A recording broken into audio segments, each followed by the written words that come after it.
कार्यक्रम के पुण्यार्चक हैं पिताजी श्री सतीश जैन, माताजी स्वर्गीय अनीता जैन, राहुल जैन, शालिनी जैन, गौरव जैन, श्वेता जैन, वैभव जैन, रितिका जैन, स्वस्ति जैन, पीहू जैन, उन्नति जैन, रम्यक जैन, शाश्वत जैन, शुचि जैन, संभव जैन, जैन मिलन विहार, मुजफ्फरनगर, उत्तर प्रदेश। फर्म सुधा सागर ट्रांसपोर्ट कंपनी।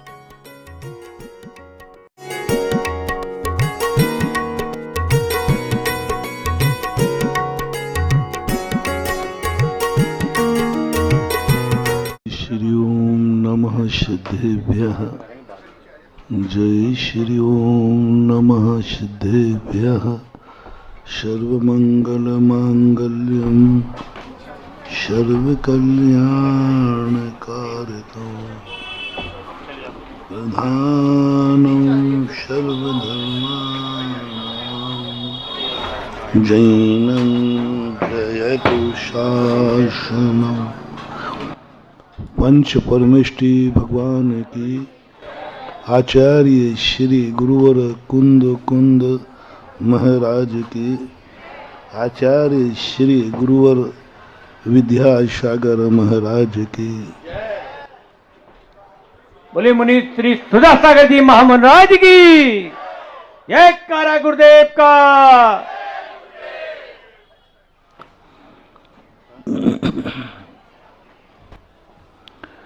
नियति का काल चक्र एक ऐसी नियत गति से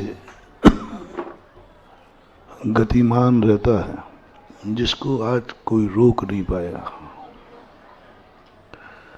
काल के अनुसार ही सारी दुनिया चलती है, लेकिन कुछ महामना ऐसे होते हैं जो काल के अनुसार नहीं चलते हैं, काल उनके अनुसार चलता है। कल प्रसंग चला था छिपी टोला में।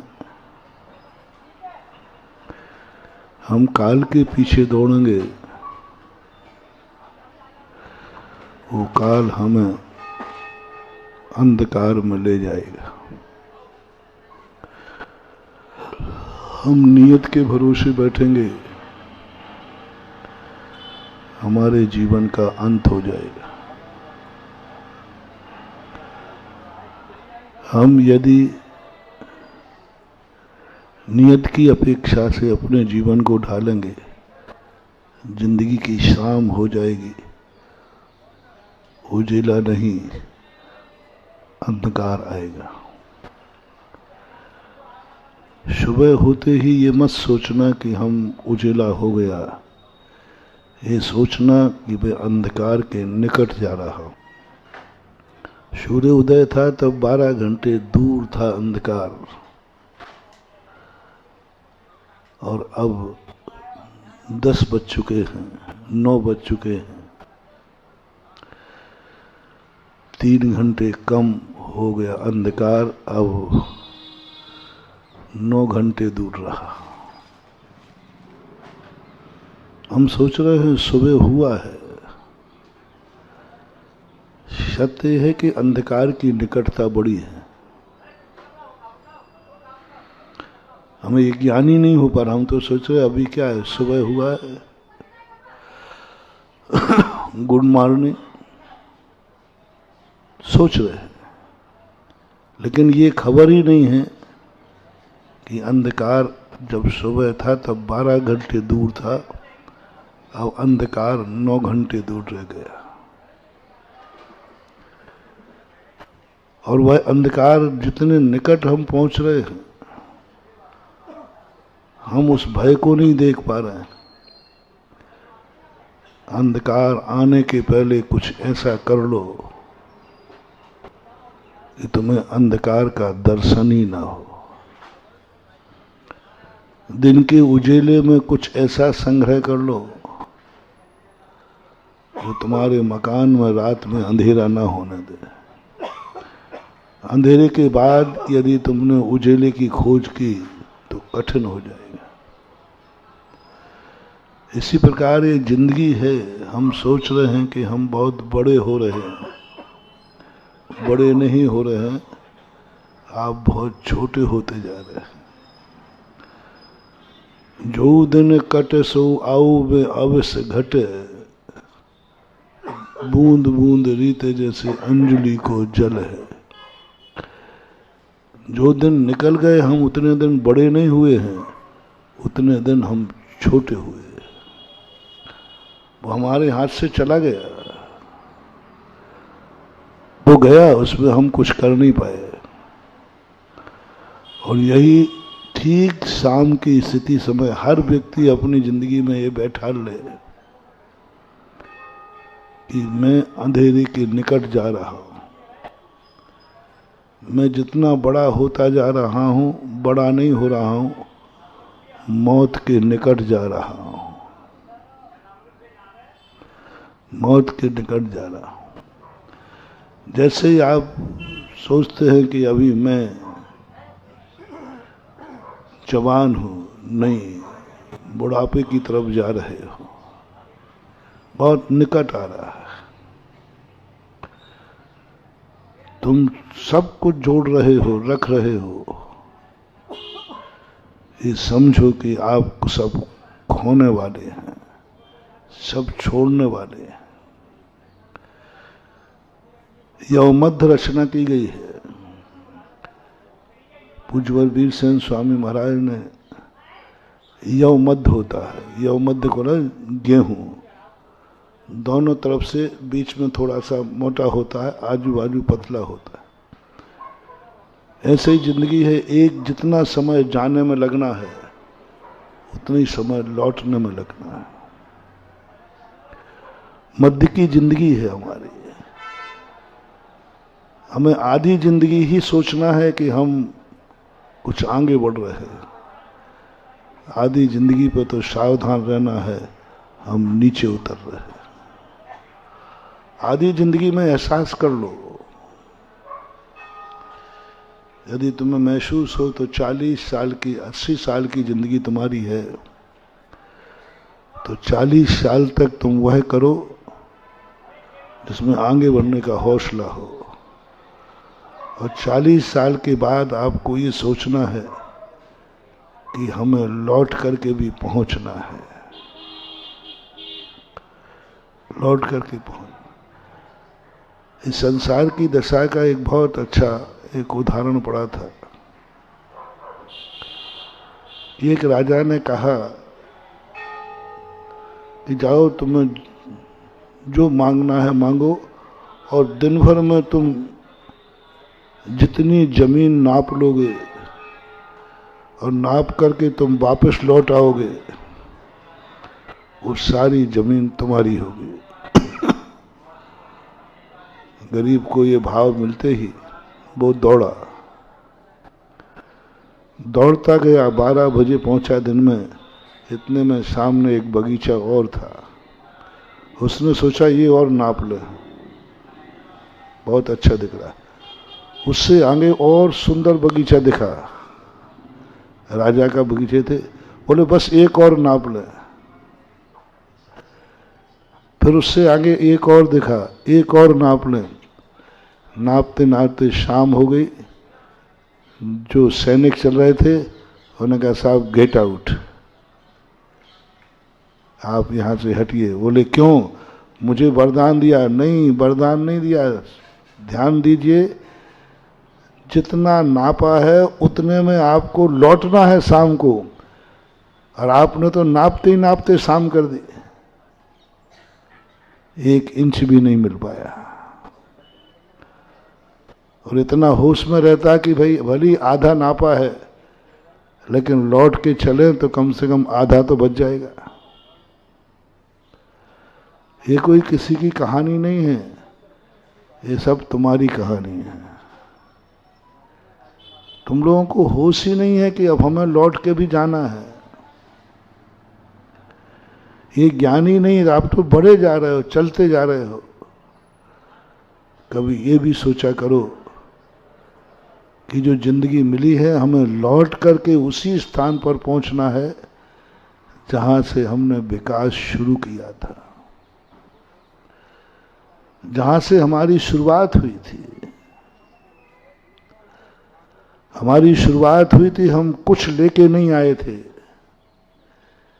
हमारा अंत भी वहीं पहुंचना है कि हम कुछ लेके नहीं जाएंगे।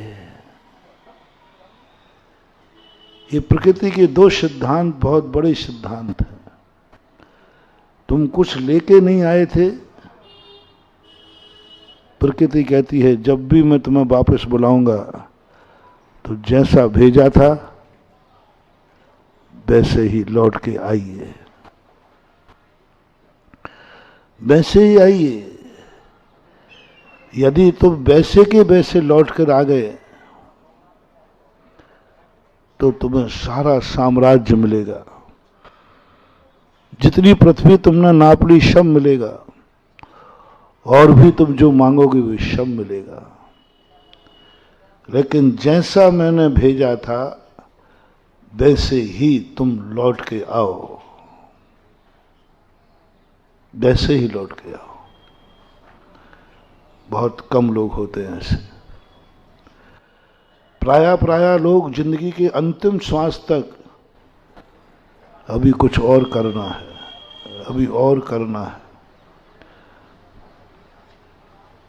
कई लोग तो मरने के समय भी यदि पूछा जाए कि भाई अब तो आपने सब कुछ कर लिया, बोले थोड़ी सी जिंदगी और मिल जाए तो कुछ और कर लें। सबसे ज्यादा मानव की जिंदगी खतरनाक है, क्योंकि ये लौटने को समय बचाते ही नहीं। अंत समय में भी उसकी कोई ना कोई इच्छा बनी रहती है, कोई ना कोई इच्छा। और अंत में फिर काल कहता है कि भाई तुम्हें लौट कर पहुंचना था, तुम तो यहीं अभी नापने में लगे हो, अब तुम्हारी दुर्गति है। अंतिम श्वास तक जिंदगी का एक नियम पकड़ लेना। आपको आधी जिंदगी में, आधे दिन में, आधे घंटे में, आधे मिनट में, 1 मिनट की जिंदगी मिली है आपको, आधा मिनट आपको जीना है, आधा मिनट आपको संभलना है। हर आधे मिनट के बाद आपको होश आना चाहिए कि 1 मिनट हम कैसे गुजारे हैं, 1 मिनट हम कैसे गुजारे हैं। आधा मिनट बढ़ने में और आधा मिनट लौटने में। मिनट में समझ में नहीं आए तो दिन ले लीजिए। यदि जिंदगी में तुम सुख चाहते हो तो आपको दिन मिला है। जब घर से निकलो तो 12 घंटे आप खूब आगे बढ़ना, खूब कमाना, खूब सब कुछ करना, जितना बढ़ सको बढ़े। जैसे ही 12 बजे तुरंत समेटना चालू करो, तुरंत समेटना चालू करो, लौटने की तैयारी करो। सुबह घर से निकलने की तैयारी की थी, वहीं तक का टिकट रखना, वहीं तक की इच्छाएं रखना जो 12 बजे तक तुम पहुंच जाओ। इतनी लंबी सफर मत करना। दूसरा मौका दे रहा हूं। पहले मैंने 1 मिनट का दिया, दूसरा मौका मैं सीधा 1 दिन का दे रहा हूं। दिन भर में उतनी ही इच्छाएं करना, उतनी ही दौड़ लगाना, उतना ही आगे बढ़ना जो 12 बजे तक पहुंच जाओ। 12 बजे से ज्यादा सफर तय नहीं करना। 1 दिन की यदि तुम्हें ऐसा लगे कि मुझे जिंदगी का 1 दिन मिला है, कहीं ऐसा लगे कि यहां मुझे मात्र 1 दिन निकल रहना है, शिखर जी की वंदना करने आप 1 दिन के लिए गए हैं, तुम्हें ऐसा साम्राज्य राजा की तरफ से, कर्मों की तरफ से मिले कि आज के दिन तुम्हें जो करना है कर लो, आज के दिन तुम्हारी जिंदगी में स्वतंत्रता मिली है, जो करना है कर लो। जब तुम्हें एक दिन की कोई मोहलत मिले किसी कार्य करने के लिए, किसी भी कार्य करने के लिए, पढ़ने के लिए, कमाने के लिए, सोने के लिए, घूमने के लिए, मात्र आपके पास लाइसेंस, एक दिन का लाइसेंस है बस। एक दिन को आपके पास परमिट है गाड़ी का, जिंदगी की गाड़ी का। तो महानुभाव मेरा कहना मान जाना, उतनी उस जिंदगी में अपनी इच्छाएं करना जो 12 बजे तक पूरी कर लो। 12 बजे के बाद फिर आपको इच्छा बढ़ाना नहीं है, इच्छाओं को समेटना है, उनको समेट करके जीरो पर लाना है जहां से तुम चले थे। और यदि तुमने ये कर लिया तो एक दिन के बदले तुम्हें फिर 1000 दिन मिलेंगे। 1 मिनट कर लिया, 1 मिनट को आधा कर लिया कि मैं कोई भी चीज, यदि मुझे 1 मिनट का मौका मिलेगा तो मैं वह कार्य आधे मिनट में करूंगा, आधा मिनट में करूंगा। बहुत बड़ा मोटिवेशन दे रहा हूं। जिंदगी के विकास का सूत्र, विल पावर, पॉजिटिव थिंकिंग नहीं, पावर थिंकिंग। पॉजिटिव थिंकिंग कहलाती है कि मैं जो कार्य करने जा रहा हूं उसमें मैं सफल होऊंगा, पक्का है, मुझे विश्वास है। देर हो सकती है, अंधेर नहीं होगा, समय लग सकता है, लेकिन ये कार्य पूरा होगा, मैं कर लूंगा। ये पॉजिटिव थिंकिंग कहलाती है। पावर थिंकिंग कहलाती है कि नहीं, मुझे 1 मिनट का समय मिला है, मैं यह कार्य आधे मिनट में करूंगा। जब ये हौसला तुम्हारे अंदर जाग जाए, जब तुम्हारे अंदर की आवाज बोले देखो तुमने 1 मिनट दिया है ना, 1 मिनट तो बहुत होता है, आधे मिनट में कर लूंगा। जब तुम्हें दिन भर का मौका मिले कि ये कार्य तुम्हें दिन भर में करना है, तो आप कह देना कि नहीं, तुरंत निर्णय करना, मैं आधे दिन में पूरा करूंगा। यदि ये चुनौती तुम्हारी जिंदगी में आ जाए, जाओ तुम अब किमिक्षिक वरदान पा जाओगे, तुम्हें किसी कार्य की सीमा नहीं बांधी जाएगी, जाओ तुम्हें असीम किया जाता है, असीम किया जाता है। कौन बनेगा राजा? राजा ने एक परीक्षा के लिए सबको एक बहुत बड़े बड़े हाल दिए, 50 बाई 60 का हाल दिया और कहा जाओ इसे 500 रुपये में भरना है, लबालब भरना है, पूरा खचाखच भरना है। रुपया कितने दिए? 500। आज के महंगाई के जमाने में 500 रुपये में 60 बाई 100 का हाल कैसे भरे? भर ही नहीं सकते। एक व्यक्ति तो बोले 500 रुपया साहब, 500 रुपये में आज क्या होता है? बोले कह दिया 500 रुपये में हाल भरना है।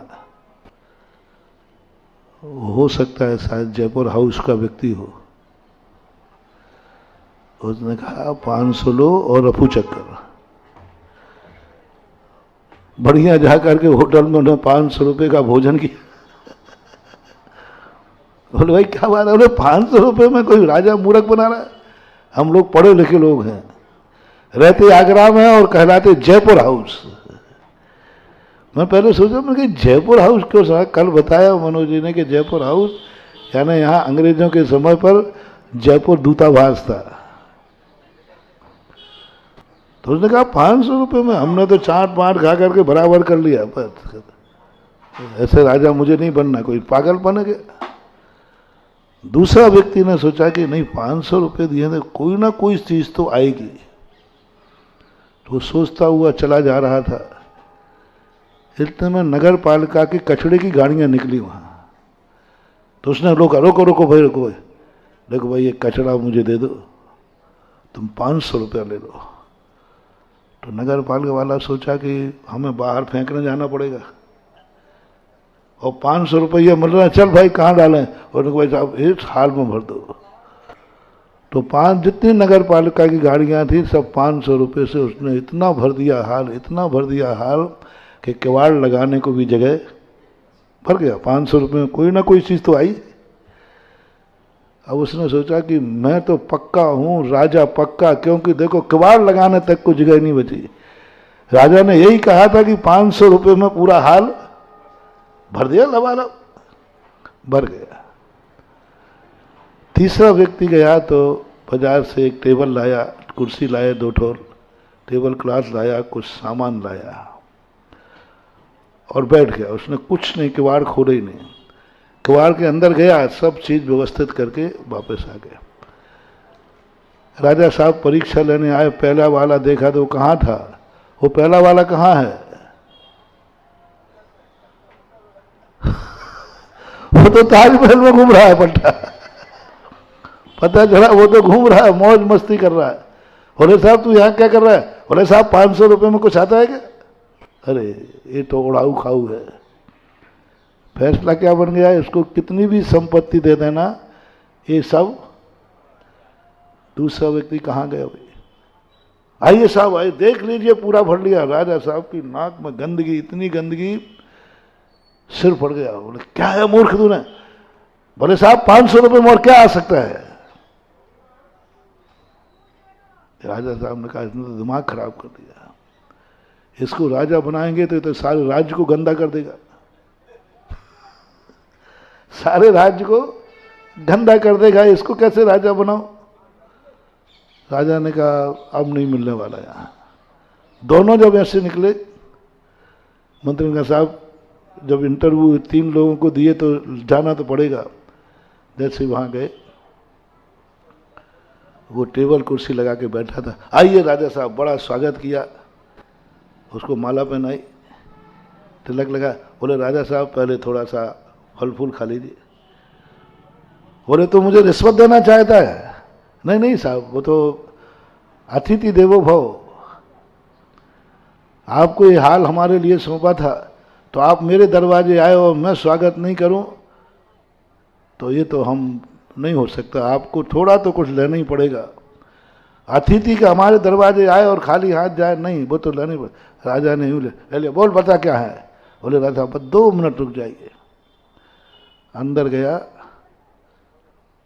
उसने 5 दीपक खरीदे थे, 4 कोनों में 4, बीच में 1, और बढ़िया अगरबत्ती, हमें नाम पता नहीं, जिसकी जागरण सुगंध आती हो,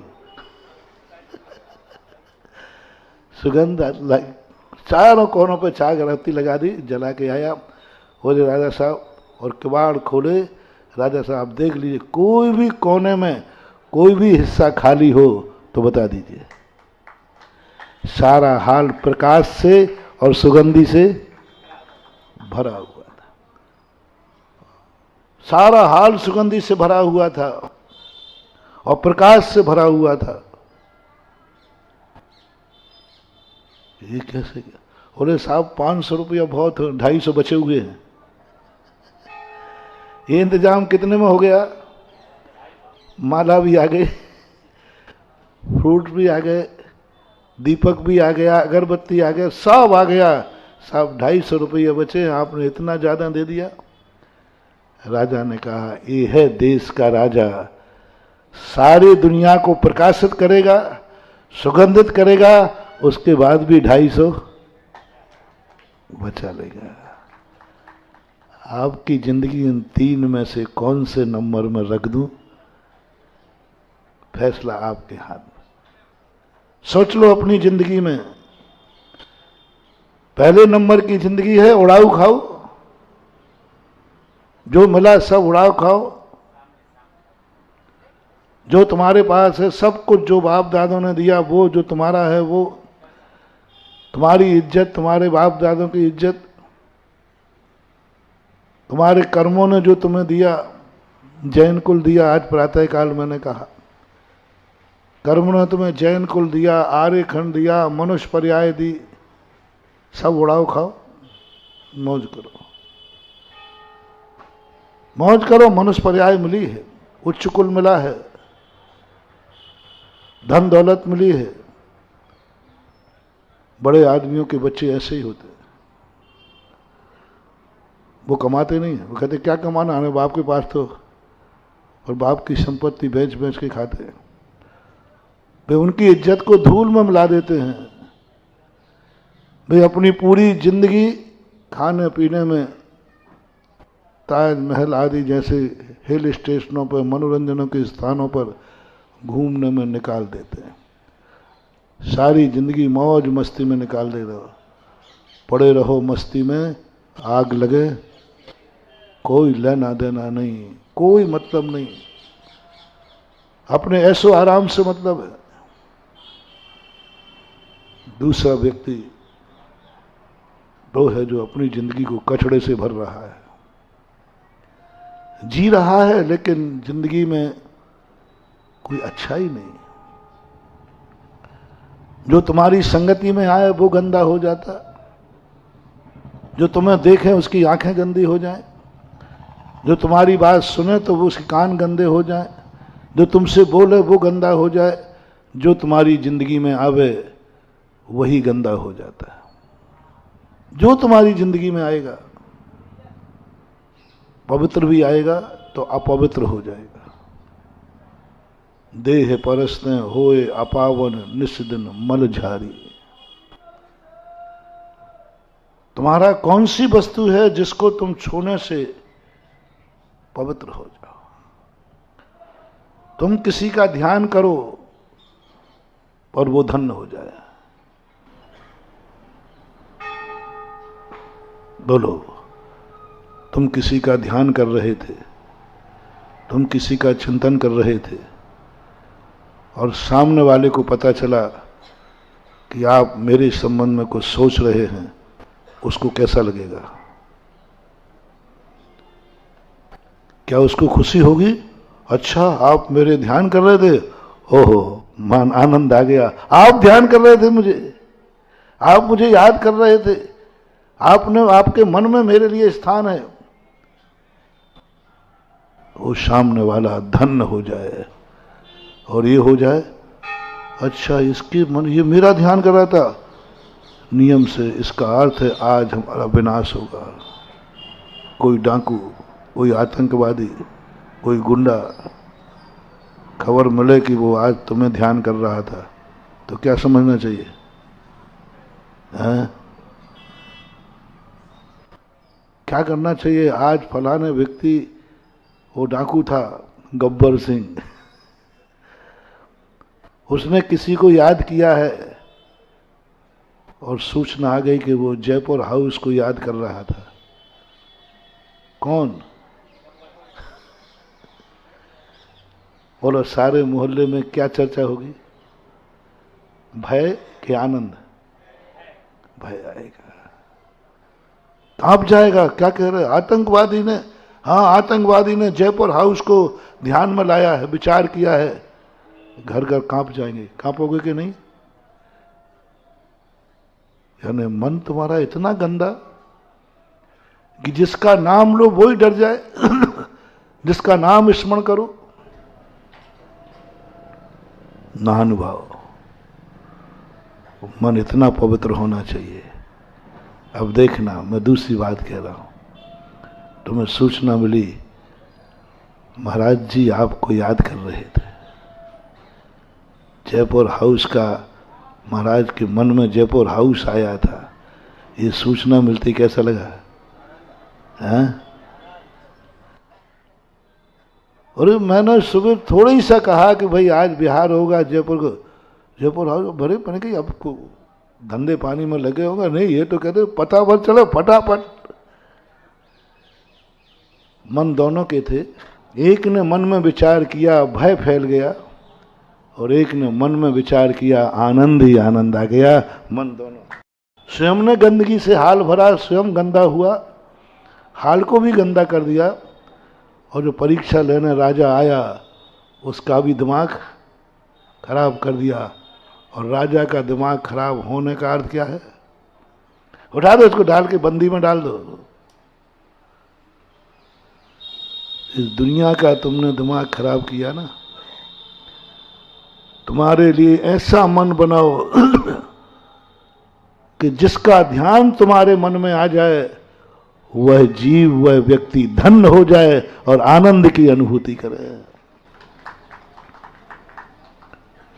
तुम्हारी आंखें कैसी हैं? गंदी हैं या अच्छी? मैं बताता हूं, गंदी हैं या अच्छी। दोनों देखने वाले हैं। एक पापी आंख देख रही किसी की तरफ। यदि कोई पापी आपकी तरफ घूर के देख रहा है, आपको कैसा लग रहा है? और उसमें महिलाएं और हों तो, कोई पापी रावण जैसा व्यक्ति आपकी तरफ घूर के देख रहा है, आपको कैसा लग रहा है? अंदर की बात बताओ, कैसा लग रहा है? इसकी आंखें फूट जाए, देखो वो यहीं यहीं देख रहा है, देखो वो आएगा कि नहीं? इसकी आंखें फूट जाए, इसकी आंखों में धूल चली जाए, देखो वो घूर घूर के देख रहा है, आपकी आत्मा कांप गई। घूर के देख रहा है, ये गंदी हाथ का लक्षण। आप जिसको देख रहे हैं, क्या वो आपके देखने पर बुरा मान रहा है? आपके देखने से उसके मन में ग्लानि भाव आ रहा है? आपका देखना वो पसंद नहीं कर रहा है? समझ लेना आपकी आंख गंदी आंख है। आपकी आंख, क्योंकि मैं जिसे देख रहा हूं वो पसंद ही नहीं कर रहा है कि मुझे देखे। अब एक आंख वो भी है, वो आंख हमेशा नहीं देखती। यदि किसी को देख ले तो महाराज की आंख, थोड़ी सी आंख उड़े, अरे मुझे महाराज जी ने देख लिया, महाराज जी ने देख लिया, कृपा दृष्टि। एक बार मेरे आचार्य के पास एक व्यक्ति गया। हमारे आचार्य जी सदा नीचे गर्दन करके बैठे रहते हैं। उसने नमोस्तु कर ली, महाराज ने आंख उठा के देख लिया, वो इतना नाचा, इतना नाचा, बोले गुरु ने देख लिया मुझे, कृपा दृष्टि हो गई। यानी जिसको हमने देखा वह भी धन्य हो गया। ऐसी आंख हो तो ये पावन आंख कहलाती है। जिसको हम देखें उसको ही बुरा लग जाए, ये गंदी आंख कहलाती है। तुम्हारे कान गंदे हैं कि अच्छे हैं? कोई तुम्हें कोई सुनाना नहीं चाहता, उसको पता नहीं चल जाए, खतरनाक चीज है। डाकुओं को पता नहीं चल जाए कि मेरे पास इतना है, लुटेरों को पता नहीं चल जाए। और कोई तुम्हारे सुख की बात 2 मिनट सुन ले वे, आपको हम कुछ देते लेते नहीं है। कई लोग आते, मैंने कहा भैया मेरे पास कुछ नहीं महाराज, आप बस सुन भर लो बस। देखो मैं कुछ नहीं कर सकूंगा महाराज जी, मैं कह रहा हूं ना आपको कुछ नहीं करना, बस मेरी बात सुन लो। 1 मिनट सुन लेता हूं, वो आनंद से नाद, महाराज जी ने कम से कम मेरी बात सुन ली। और वो कई बार तो ऐसा होता है, महाराज आपको कुछ नहीं करना, आप ध्यान कर लीजिए मेरा, मैं ठीक हो जाऊंगा। और होते साधु किसी का ध्यान कर ले, नियम से समझ लेना उसके कितने पाप क्षय हो गए, क्योंकि वो इतना पुण्यात्मा है कि साधु के मन में स्थान पा गया। क्योंकि साधु हर व्यक्ति का ध्यान नहीं करता, साधु हर व्यक्ति को नहीं देखता। वो कितना पावन व्यक्ति होगा जिसको देखने के लिए साधु की आंख उठ गई है। देखने मात्र से वो कहता है, दृष्टि मात्र से लोगों के संकट दूर हो जाते हैं। दृष्टि मात्र से, दृष्टि मात्र से, सुनने मात्र से। आप सुन लीजिए, सुन लिया, वो कहता मैं तो ठीक हो गया। बोले कैसे हो गया? महाराज जी ने मेरी बात सुन ली, और बोल लो तो है,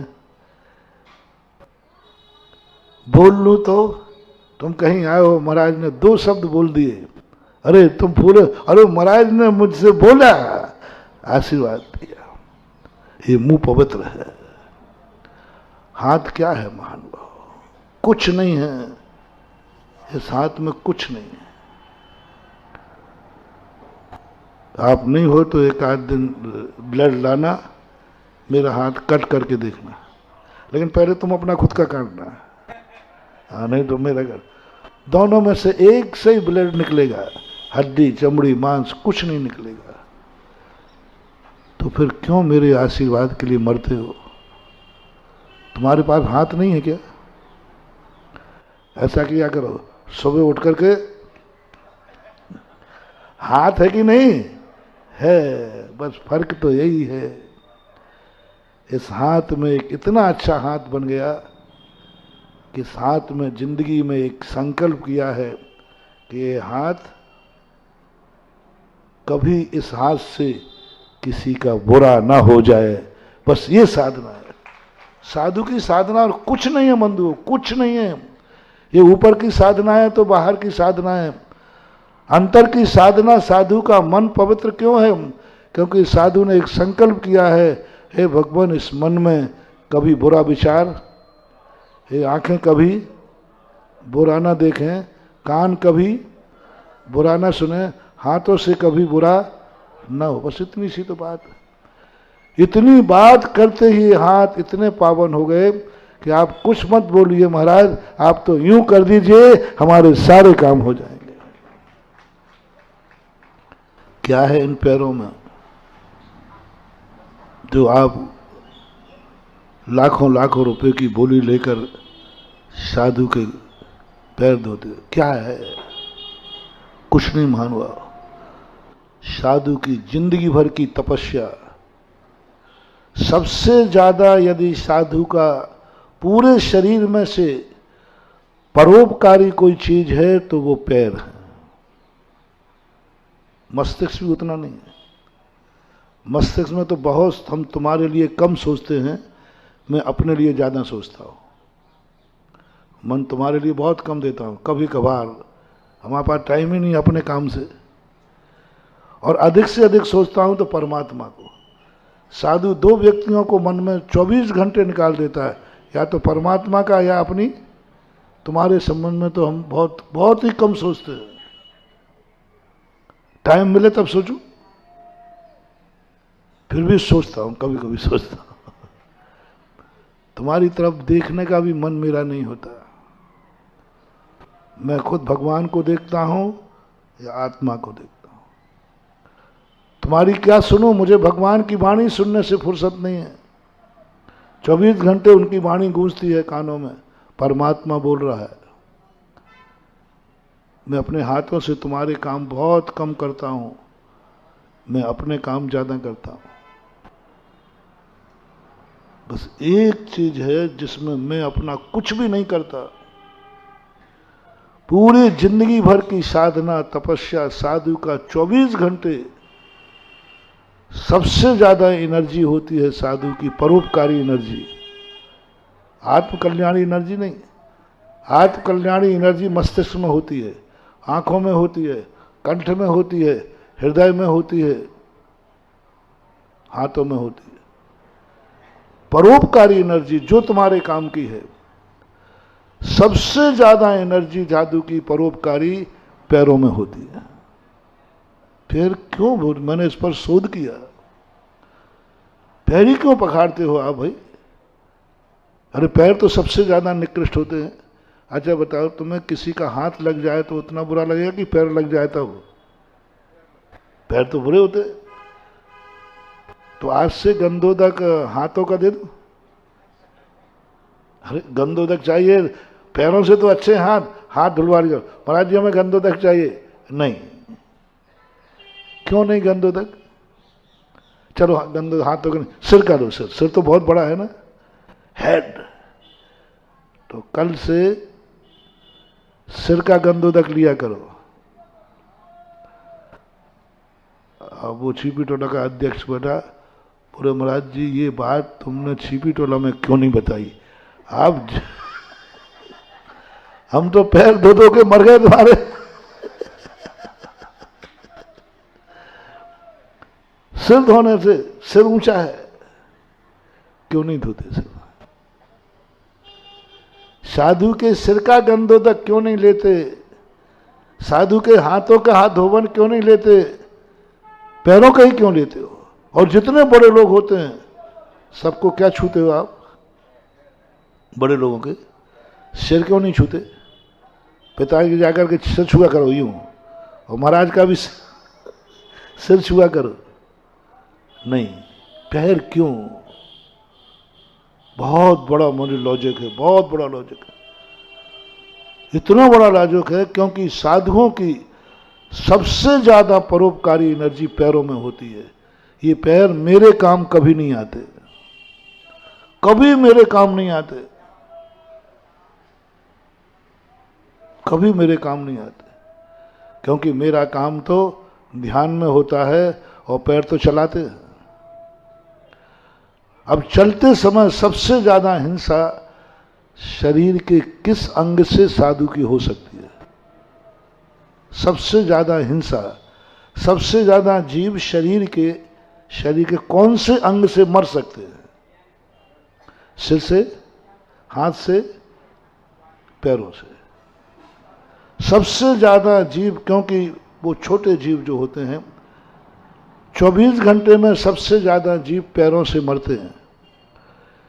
इसलिए साधु अहिंसा धर्मी होता है, पूरी ताकत पैरों को देता है। हे पैर, बस मेरी एक लाज रखना, तेरे पैर के नीचे कोई भी आ जाए वो मरना नहीं चाहिए, ये हमारी पहली साधना है।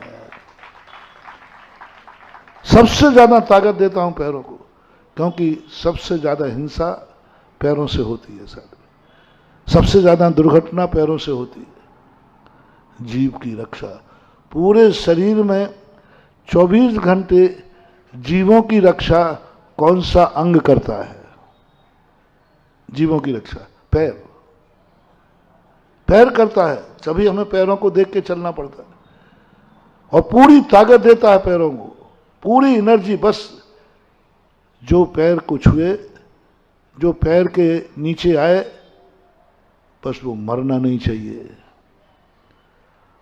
और जब सारी ताकत दूसरों की रक्षा करने की पैरों को धो दी, तो बस इसलिए तुमने कहा हमें तो पैर धोना है। ये उच्च जाति कुल के लायक नहीं है। कार्य तो अच्छा किया, राजा उदासीन हो गया। मंत्री ने कहा राजा साहब ये भी पसंद नहीं है। बोले नहीं, ये राजा के बनने लायक तो नहीं है। बोले साहब कमी क्या है, गलती क्या है? बोले साहब इसने, राजा ने कहा इसने 500 रुपया पूरे मिटा दिए। लेकिन तुरंत राजा खुश हो गया जब उसने कहा राजा साहब 250 बचे हैं, ये पकड़िए। 250 तूने बचा लिए और हाल भर दिया? बोले हाँ। तुरंत राजा ने राज तिलक करके राजा बना दिया। अब आओ, तुम्हें मैं राजा बनाने आया हूं। राजा बेटा, राजा बेटा नहीं, राजा बनो। बस बताओ, तुम्हारी जिंदगी में आधा खर्च, जो कुछ तुम्हारे पास है, मैंने इच्छाएं हैं, 12 बजे तक पूरी करो। यदि एक दिन मिला है तुम्हें, अपना प्रवचन यही हुआ था, 1 मिनट मिले तो आधे मिनट में कार्य पूरा करके फ्री हो, आधा मिनट बचाओ। 1 दिन की जिंदगी मिली है कि जाओ, तुम 1 दिन और दिया जाता है, जो करना तो करो। 12 बजे तक पूरे कार्य निपटा के कहना साहब आपने 1 दिन दिया था, मेरे सारे कार्य आधे दिन में हो गए। आधा दिन बचा के दिखाओ, दिन भर का दिया है टाइम, ये कार्य तुम्हें दिन भर में करना है, और तुमने कितनी देर में कर लिए? बस उसी समय प्रकृति कहेगी अब तुझे उतने दिन दिए जाते हैं जो असीम होंगे, असंख्यात होंगे। मौत कब आएगी गिनी नहीं पाएगा। देवता, भोग भूमि के जीव कौन बनते हैं? जिन्होंने अपनी जिंदगी को आधी जिंदगी संसार के कार्यों में लगा दी और आधी जिंदगी बाद फ्री हो गया, साहब मैं फ्री हूं, अब कोई काम नहीं है, मेरा काम हो चुके। ऐसे लोगों को असंख्यात दिन मिलेंगे, तुम गिन ही नहीं पाओगे, इतनी लंबी उम्र होगी और अकाल में मरण नहीं होगा। एक दिन की बात कही, अब पूरी जिंदगी की बात कह रहा हूं। अंदाज बताओ तुम्हारी कितनी जिंदगी है, अपने अंदाज इच्छा से पूछो। अच्छा कितने साल जियोगे, कितने साल जीने की इच्छा है, वो मत मांगना जो जी नहीं सको। हाईएस्ट बता दो उम्र कितनी है दुनिया भारत के अंदर, हाईएस्ट उम्र कितनी पाई गई? 100 मान लो, एक आध कोई, चलो चलो कोई बात नहीं, कोई बात नहीं, तुम जो कहोगे मैं तुरंत मान जाऊंगा। प्रॉमिस हुआ, अधिकतम कितनी? 100 साल, बस। ओके, लॉक करूं? इससे ज्यादा मिलना ही नहीं, अब कह के क्या करोगे? 100 साल, 100 साल की तुम्हें जिंदगी निकली है। अब मैं चाहता हूं कि तुम्हारी जिंदगी असीम हो जाए, अगला भाव ऐसा हो जो गिनती में भी नहीं आए, इतनी बड़ी उम्र मिले, इतनी उम्र मिले जिसको अपन गिनती में नहीं बोल सके, इतनी लंबी उम्र मिले। बस संकल्प एक करना है, 100 साल की जिंदगी मिली है, 50 साल तक तुम्हें जो करना है कर डालो, और 50 साल के बाद सीधा श्रीफल लेके मेरे पास आ जाओ, मेरा सब कुछ हो गया। 50 साल बचे हुए, 50 साल बचे हुए हैं, बिल्कुल फ्री, सब फ्री, सब कर लिया, सब देख, बोले सब कर लिया साहब, अब 50 साल तो फ्री है, आप बताओ क्या करूं? 50 साल बाद तो मंदिर लौट के आना, गुरु के पास लौट के आना, भगवान के पास लौट के आना। प्रभु 50 साल बचे। बोले मैंने तो जो कार्य तूने किए तो 100 साल में होना थे। बोले साहब 50 में कर लिया, और तू लौट के आ गया पूरे करके, जाओ तुझे मैं अमर करता हूं, तू कभी मरेगा नहीं, क्योंकि 50 साल बचा लिया। तुम तो पूरे खा गए साल, और उसके बाद भी कहते साहब सरकार 2-4 साल और बढ़ जाएंगे, तो फिर अल्पायु मिलोगे, फिर तुम अल्पायु होगे, अकाल में मरोगे। ऐसे ही सब चीज में लगाओ महानुभाव। तुम्हें जितना धन मिला है, जितना धन मिला है, करोड़ अरबपति खरबपति, लाख करोड़, 1 रुपया आधा रुपया, जो कुछ भी तुम्हारी किस्मत में है, जो भी मकान जायदाद जो कुछ भी तुम्हें है, तुम्हें 50% में अपनी खुशमय जिंदगी निकालकर 50% लेकर सीधे लोकोदय तीर्थ क्षेत्र में जाना है।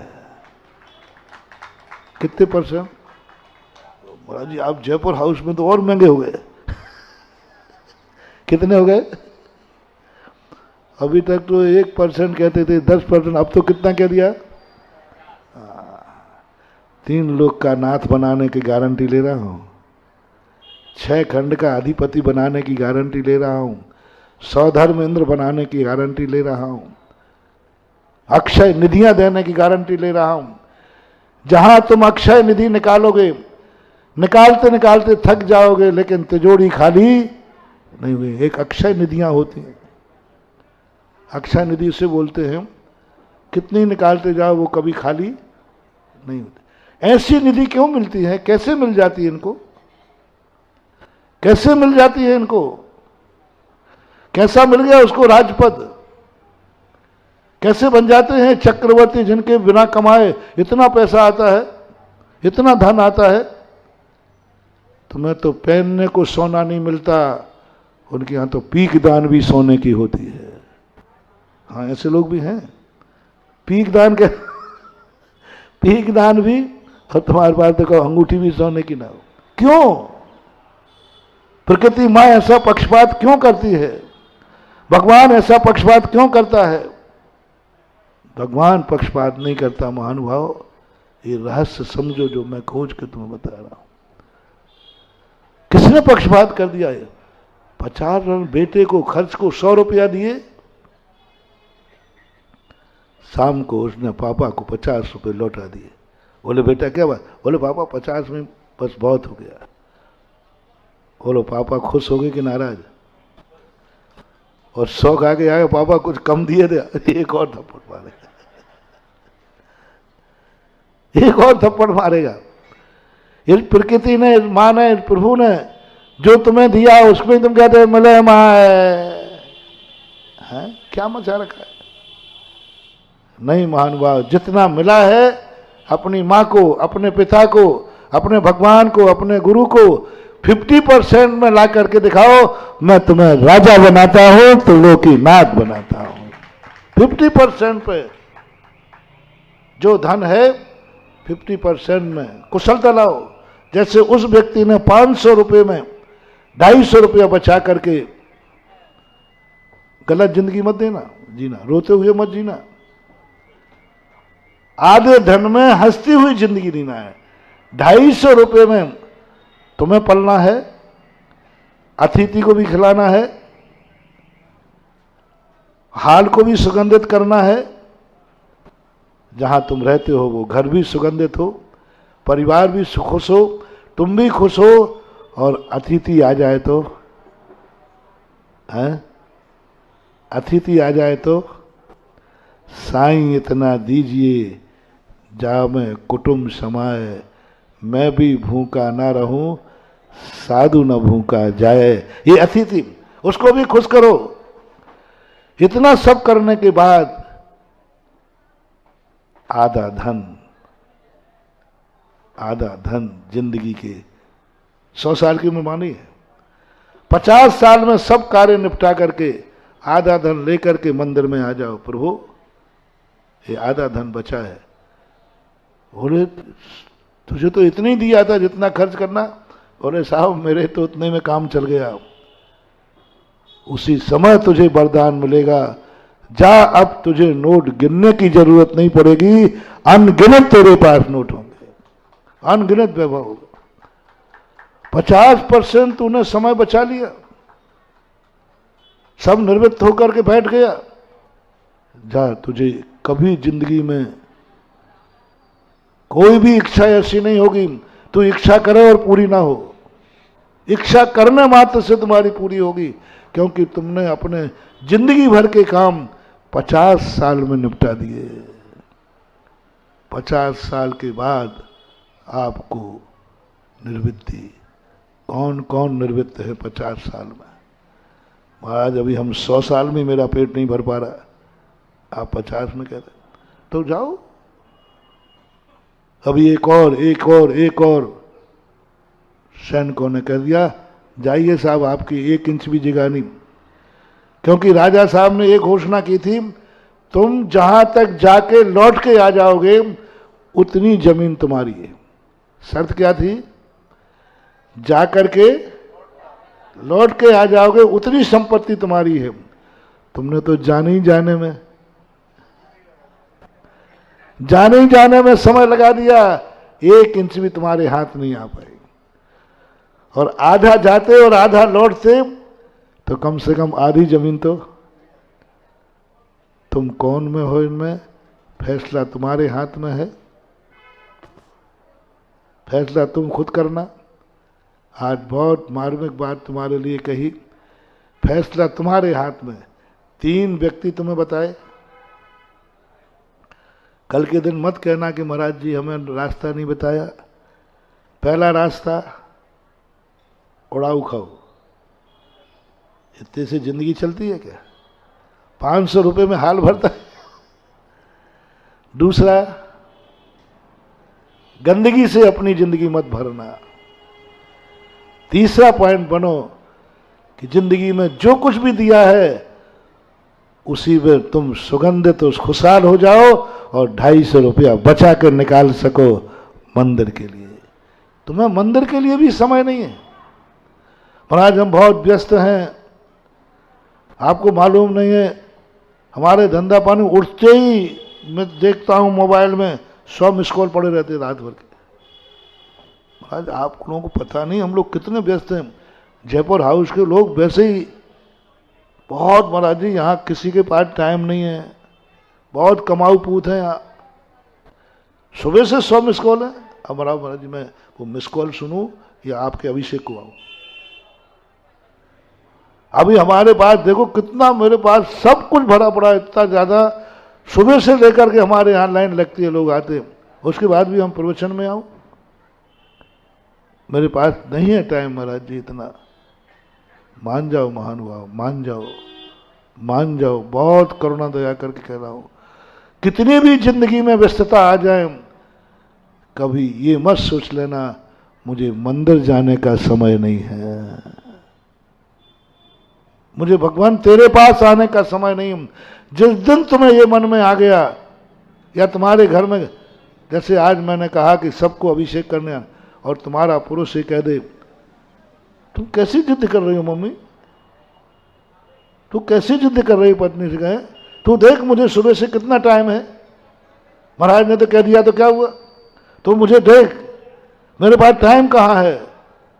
महानुभाव समझ लेना तेरी जिंदगी में इतनी बर्बाद होने वाली है कि 100 दिन भी तेरी जिंदगी में कम पड़ जाएंगे और एक भी इच्छा पूरी नहीं कर पाएगा, क्योंकि तूने कहा कि भगवान के लिए समय नहीं है, भगवान के लिए समय नहीं है।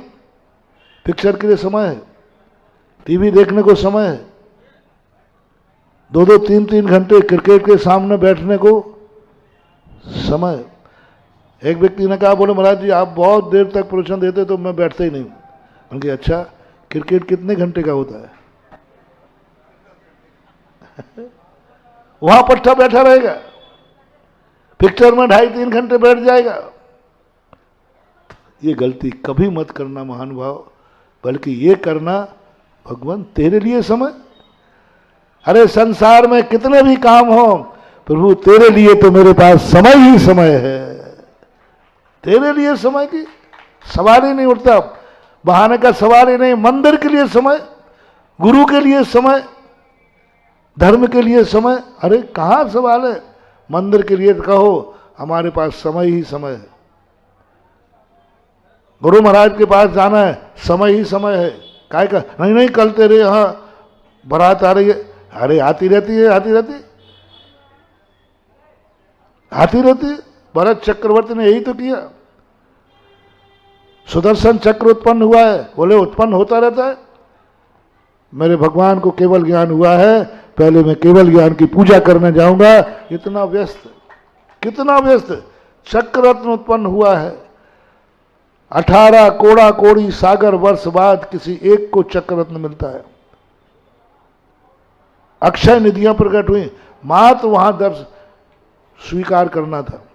घर में पुत्र रत्न उत्पन्न हुआ, उसका मुंह देखना था बस। मैंने कहा नहीं, ये सब बाद में होगा, पहले मैं भगवान का दर्शन करने जाऊंगा। आज उसको ऐसा समय मिला, अनंत काल तक सुख भोग रहा है। इसलिए 3 बातें आज आपको, एक तो जिंदगी कैसी बनाना है, दूसरी बात आपको जिंदगी का हर चीज में आधा समय बचा करके, जो भी तुम्हारे पास है आधा समय में अपने संसार के कार्य निपटाओ और आधा समय अपनी आत्मा के कल्याण के लिए दो, परमात्मा के लिए दो। आधा समय तुम जिंदगी के कार्य निपटाओ, आधे समय में निपटाओ, आधे धन में निपटाओ। जो कुछ भी तुम्हारे पास शरीर है, आंखें हैं, आधी आंखें संसार के लिए दो, आधी आंखें अपने आत्म कल्याण के लिए दो, परमात्मा के लिए दो। सब तरफ का 50 बंटवारा कर दो। ये श्रेष्ठतम श्रेष्ठ मार्ग है। और आपके जीवन में यदि पवित्र बन सको या ना बन सको, लेकिन किसी को गंदा करने का प्रयास मत करना। किसी के आंसू पहुंच सको या ना पहुंचो, लेकिन किसी हस्ती को रुलाने का प्रयास मत करना। महावीर भगवान है कि इस कार्यक्रम के पुण्यार्जक थे पिताजी श्री सतीश जैन, माताजी स्वर्गीय अनीता जैन, राहुल जैन, शालिनी जैन, गौरव जैन, श्वेता जैन, वैभव जैन, रितिका जैन, स्वस्ति जैन, पीहू जैन, उन्नति जैन, रम्यक जैन, शाश्वत जैन, शुचि जैन, संभव जैन, जैन मिलन विहार, मुजफ्फरनगर, उत्तर प्रदेश। फर्म सुधा सागर ट्रांसपोर्ट कंपनी।